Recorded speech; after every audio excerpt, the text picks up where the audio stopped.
conversando no bloco anterior, né, sobre como todo esse drama que a gente vive hoje, que é essa pandemia, essa nova doença que tem assolado muitas famílias, né, e muitos estão usando desse sofrimento para nos exigir um novo comportamento.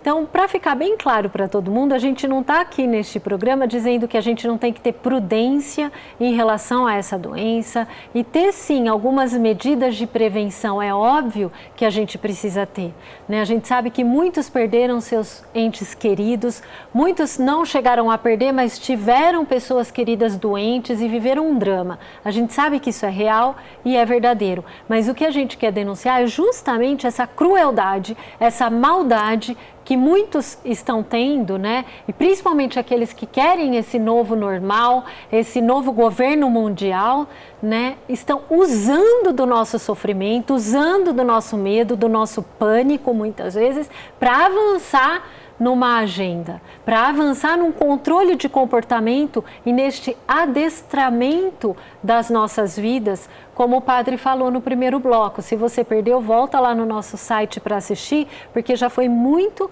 esclarecedor. E a gente terminou o bloco anterior falando que justamente a tentação de Adão e Eva pela serpente foi essa, né, de ser como Deus, né, assumir um novo normal. E o padre estava explicando para a gente, então, que isso não é nada novo na história da humanidade. Se você for adaptar para a realidade do que aprendemos na Bíblia, até mesmo na história da igreja, no meio da sociedade, não é uma coisa nova. É normalizar o que é absurdo, o que é irracional, né? Sendo que para um católico fiel, o absurdo e irracional é se conscientizar favoravelmente em relação ao pecado, por exemplo, que é tudo que o mundo faz. Vocês lembram que até os anos 60, 70, por exemplo, o divórcio era algo discutido, debatido, era algo seríssimo, não é? Virou normal para a sociedade. É normal. Hoje as pessoas se divorciam, casam, separam, não é mais um escândalo, assim, não que tenha que chocar, mas assim, é leviano, né?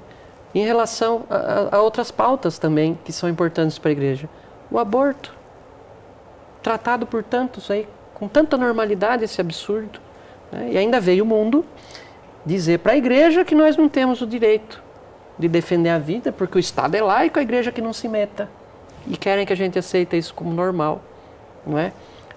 Então, sempre o mundo vai vir, não é? Com esse discurso muito bem elaborado, com palavras doces e com uma aparente modernidade, dizer que o nosso estilo de vida baseado na fé da igreja está ultrapassado e que o normal agora é outro padrão, né? Isso tem sido ensinado para nossas crianças, para os nossos jovens, de várias maneiras, seja na produção cultural, através de músicas, através de programas de televisão, de filmes, de seriados, não é? E desvaloriza os valores do Evangelho e começa a tratar como padrão, como normal, coisas que para nós são básicos, né? Você ir no meio de jovens hoje, pregar, por exemplo, a castidade, a virgindade até o casamento, nossa, parece absurdo, mas para nós na fé é o correto, é o normal, mas já muita gente não aceita.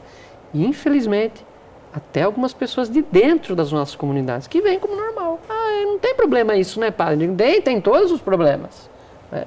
Então são coisas que se a gente não vai pensando, nós somos aquela rã que está lá sendo cozinhada em banho-maria. É uma dessensibilização que vão fazendo, né? Enquanto o padre falava, eu me lembrei que foi muito noticiado aí sobre uma questão, questões de pedofilia e do quanto eles estão avançando nessa agenda, promovendo uma dessensibilização.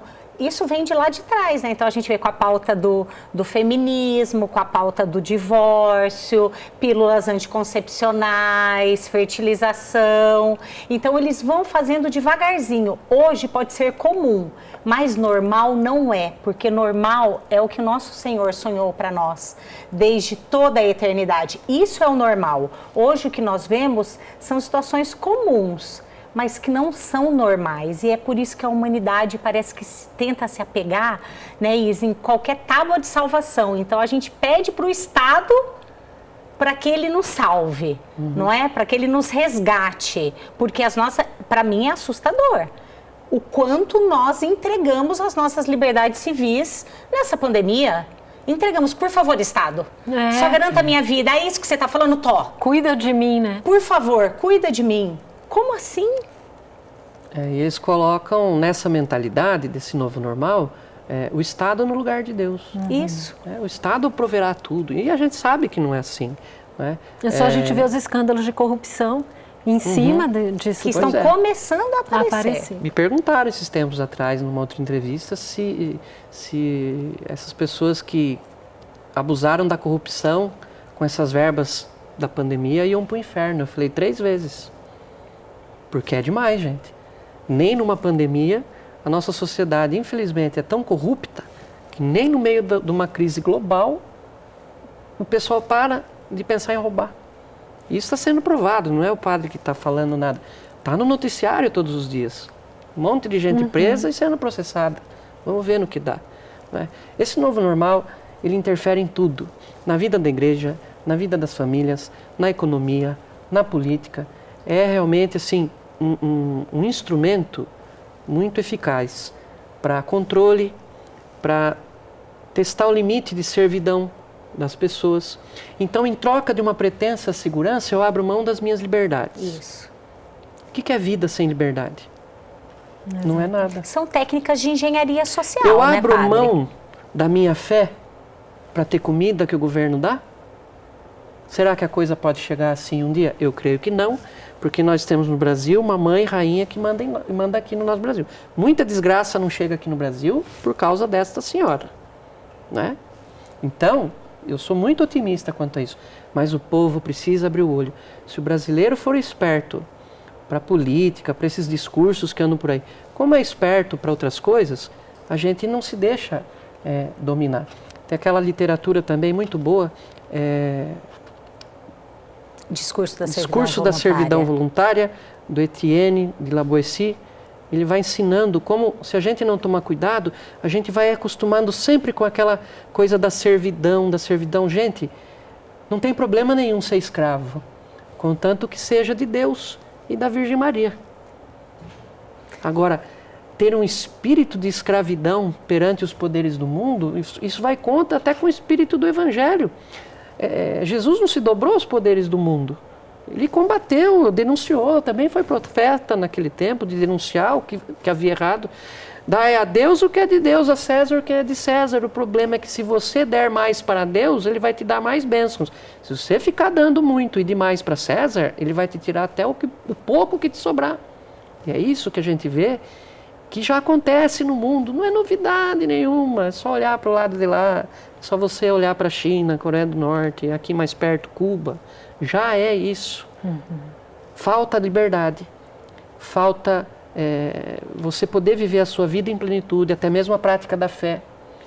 Isso é normal? Nós vamos deixar chegar aqui? Não é. O dia que eu fui num supermercado, eu estava sem a batina, estava de folga, fazendo uma caminhada, resolvi passar num supermercado. Chego na porta do supermercado, um guarda na porta, com um aparelhinho, enfiou o aparelho na minha testa, depois que eu fui saber que era aquele negócio de testar a temperatura. O senhor não tem máscara? Eu falei, não tenho máscara. Ah, porque agora saiu uma lei e todo mundo não entra sem máscara. Eu vou dar aqui uma para o senhor. E eu me senti oprimido. Eu cheguei em casa, liguei até para minha mãe, falei assim, olha, eu estou meio triste, acabrunhado. A gente está se deixando muitas vezes se levar por esse espírito de servidão total. E já disse, e vivo explicando isso para as pessoas. Nós não devemos ter um espírito de rebeldia. Rebeldia também vem do inimigo. Também não podemos nos deixar cair no espírito de revolta, porque a revolta também é do inimigo. Mas não podemos perder o senso de justiça. E também, diante das nossas liberdades, que a gente tem como indivíduo, seja em família, em comunidade, seja como sociedade, de refletir sobre certas coisas e de denunciar quando as coisas estão passando do limite. Depois da primeira onda vem o quê? A segunda. E depois a terceira, a oitava, a 90ª onda, até onde?